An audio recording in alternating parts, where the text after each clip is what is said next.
Guys, അപ്പോൾ ഇന്ന് എൻ്റെ ബർത്ത്ഡേ വ്ളോഗാണ് കേട്ടോ. അപ്പോൾ നിങ്ങൾ കാണുന്നത് ഇവരെല്ലാവരും +2 കഴിഞ്ഞല്ലോ. അപ്പോൾ നമുക്കൊന്ന് മീറ്റാക്കാൻ പറഞ്ഞ് എൻ്റെ വീട്ടിലേക്ക് വന്നതാണ്.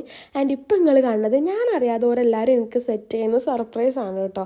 അപ്പോൾ ഇവർ പോയി കേക്കൊക്കെ മേടിച്ച് അത് കഴിഞ്ഞിട്ട് എൻ്റെ വീട്ടിൽ വന്നു. ആൻഡ് കുറച്ച് ആൾക്കാർ എത്തി. ഓല് പറഞ്ഞു ബാക്കിയുള്ളവർ വരാൻ നേരം വൈകും എന്നൊക്കെ പറഞ്ഞിട്ട് അങ്ങനെ ഇരിക്കുകയായിരുന്നു.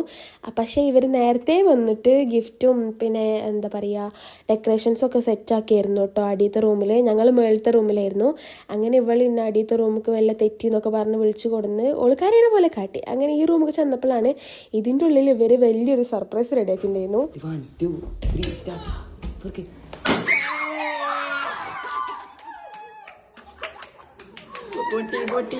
സത്യമായിട്ട് ഞാൻ ഭയങ്കരമായിട്ട് സർപ്രൈസ് ആയിട്ടുണ്ടായിരുന്നു കേട്ടോ. ഈ പരിപാടി നടക്കുന്നത് 30-ാം തീയതിയാണ്. എൻ്റെ ബർത്ത്ഡേ 31-ാം തീയതിയാണ് കേട്ടോ. അതുകൊണ്ട് തന്നെ ഞാൻ തീരെ എക്സ്പെക്റ്റ് ചെയ്തിട്ടുണ്ടായിരുന്നില്ല.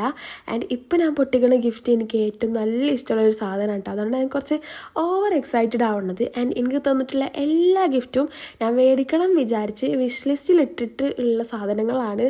അതുകൊണ്ട് തന്നെ എനിക്ക് ഭയങ്കര പ്രഷ്യസ് ആണ്. എനിക്ക് എല്ലാം നല്ലപോലെ ഇഷ്ടമായിട്ടുണ്ടായിരുന്നു കേട്ടോ. അങ്ങനെ അതൊക്കെ കഴിഞ്ഞ് ഗിഫ്റ്റ് പൊട്ടിക്കലൊക്കെ കഴിഞ്ഞ് പിന്നെ ഫുഡൊക്കെ കഴിച്ചിട്ടുണ്ടായിരുന്നു. ഫുഡ് കഴിച്ചതിന് ശേഷം എനിക്ക് വേറൊരു ഗിഫ്റ്റും കൂടെ കിട്ടി. അത് കണ്ടപ്പോൾ ഞാൻ സത്യം പറഞ്ഞാൽ ഇമോഷണലായിട്ടോ. അത് ഇമ്മച്ചിയും പപ്പിയും കൂടെ തന്നിട്ടുണ്ടായിരുന്നതാണ്. തീരെ എക്സ്പെക്റ്റ് ചെയ്യാതെ കിട്ടിയിട്ടുള്ളൊരു സാധനമാണ്. അതൊരു ഡയമണ്ടിൻ്റെ നെക്ലേസ് ആയിരുന്നു കേട്ടോ. അതാണ് ഞാൻ അത്രയ്ക്കും കരയണത്. ആൻഡ് എനിക്ക് സത്യം പറഞ്ഞാൽ ഇങ്ങനെ ബർത്ത്ഡേ ഒക്കെ സെലിബ്രേറ്റ് ചെയ്യലുണ്ട്. ആൻഡ് അതേപോലെ കുറേ ആൾക്കാർ ഗിഫ്റ്റ് തരലുണ്ട്, കുറേ ആൾക്കാർ വരലൊക്കെ ഉണ്ട്. പക്ഷേ ഇങ്ങനൊരു ബർത്ത്ഡേ എൻ്റെ ലൈഫിൽ ആദ്യമായിട്ടാണ്. അതുകൊണ്ട് തന്നെ ഭയങ്കര ഹാപ്പിയാണ്.